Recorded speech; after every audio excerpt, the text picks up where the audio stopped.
माता पिता व वरिष्ठ नागरिकों का भरण पोषण तथा कल्याण अधिनियम 2007 एक्ट नंबर 56 ऑफ 2007 धारा 5 का टाइटल है भरण पोषण के लिए आवेदन। धारा 5 के तहत क्या होगा, मेंटेनेंस के लिए आवेदन एप्लीकेशन फाइल होगी। इस धारा में टोटल धाराएं 8 हैं। कितनी धाराएं हैं? धारा 5 में टोटल 8 उपधाराएं हैं। कितनी उपधाराएं हैं? 8 उपधाराएं हैं। इसमें उपधारा 1 कहती है कि धारा 4 के अधीन भरण पोषण करने के लिए कोई आवेदन यथास्थिति किसी वरिष्ठ नागरिक या किसी माता पिता द्वारा किया जा सकेगा। पहले नंबर की बात है इसमें कि किसी वरिष्ठ नागरिक या किसी माता पिता द्वारा किया जा सकेगा। दूसरा है यदि वह अशक्त है तो उसके द्वारा प्राधिकृत किसी अन्य व्यक्ति या संगठन द्वारा किया जा सकेगा। तीसरा है अधिकरण स्वप्रेरणा से संज्ञान ले सकेगा। जो अधिकरण है इस हेतु बनाया गया है, इस एक्ट के हेतु, वह स्वप्रेरणा से संज्ञान ले सकेगा। इस उपधारा का स्पष्टीकरण है कि इस धारा के प्रयोजनों के लिए संगठन से सोसाइटी रजिस्ट्रीकरण अधिनियम 1860 का एक्ट नंबर 21 या तत्समय प्रवर्तित किसी अन्य विधि के अधीन रजिस्ट्रीकृत कोई स्वैच्छिक संगम अभिप्रेत है। उपधारा 2, धारा 5 की उपधारा 2 में है कि अधिकरण इस धारा के अधीन भरण पोषण के लिए मासिक भत्ते की बाबत कार्यवाही के लंबित रहने के दौरान ऐसे बालक या नातेदार को ऐसे वरिष्ठ नागरिक के जिसके अंतर्गत माता पिता भी है अंतरिम भरण पोषण के लिए मासिक भत्ता देने और उसका ऐसे वरिष्ठ नागरिक को जिसके अंतर्गत माता पिता भी है संदाय करने का आदेश कर सकेगा, जो अधिकरण समय समय पर निर्देशित करे। उपधारा 2, धारा 5 की उपधारा 3। उपधारा 3 क्या कहती है कि उपधारा 1 के अधीन भरण पोषण के लिए आवेदन की प्राप्ति पर बालक या नातेदार को आवेदन की सूचना देने के पश्चात और पक्षकारों को सुनवाई का अवसर देने के पश्चात भरण पोषण की रकम का अवधारण करने के लिए कोई जांच कर सकेगा। कौन कर सकेगा? वह अधिकरण जो इस निमित्त बनाया गया है।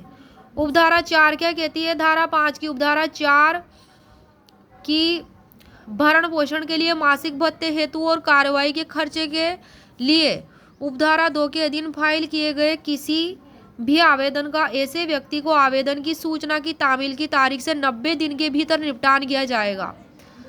तो आवेदन की सूचना की जो तामील की तारीख होगी उससे 90 दिन के भीतर इसका निपटारा किया जा सकेगा। किसका? मासिक भत्ते और कार्रवाई के खर्चे के आवेदन का। परंतु अधिकरण अपवादिक परिस्थितियों में उक्त अवधि को कारणों को लेखबद्ध करते हुए एक बार में 30 दिन की अधिकतम अवधि के लिए इसे और विस्तारित कर सकेगा। उपधारा 5, उपधारा 1 के अधीन भरण पोषण के लिए कोई आवेदन एक या अधिक व्यक्तियों के विरुद्ध फाइल किया जा सकेगा। क्या कहती है उपधारा 5 कि भरण पोषण के लिए कोई भी आवेदन एक या अधिक व्यक्तियों के विरुद्ध फाइल किया जा सकेगा, परंतु ऐसे बालक या नातेदार भरण पोषण के लिए आवेदन में माता पिता का भरण पोषण करने के लिए दायी अन्य व्यक्तियों को पक्षकार बना सकेंगी। उपधारा 6, उपधारा 6 कहती है कि जहां भरण पोषण का आदेश एक या अधिक व्यक्तियों के विरुद्ध किया गया था वहां उनमें से एक व्यक्ति की मृत्यु होने से भरण पोषण का संदाय जारी रखने के अन्य व्यक्तियों के दायित्व पर क्या होगा? कोई प्रभाव नहीं पड़ेगा। उपधारा 7 है कि भरण पोषण के लिए कोई ऐसा भत्ता और कार्रवाई के खर्च आदेश की तारीख से या यदि ऐसा आदेश किया जाता है तो भरण पोषण या कार्रवाई के खर्च आवेदन की तारीख से ही संदेह होंगे।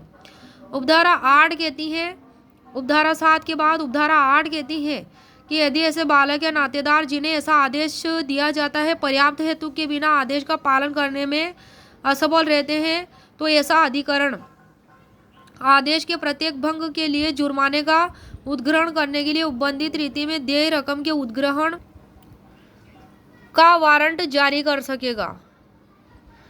उद्ग्रहण का वारंट जारी कर सकेगा और ऐसे व्यक्ति को प्रत्येक माह के संपूर्ण भरण पोषण भत्ता उसके किसी भाग के लिए और कार्रवाई के खर्चे के लिए ऐसे वारंट के निष्पादन के पश्चात असंदत शेष भाग के लिए कारावास से जो 1 माह तक का हो सकेगा, या यदि संदाय शीघ्र किया जाता है तो संदाय करने तक उसमें से जो भी पूर्वतर हो दंडादिष्ट कर सकेगा।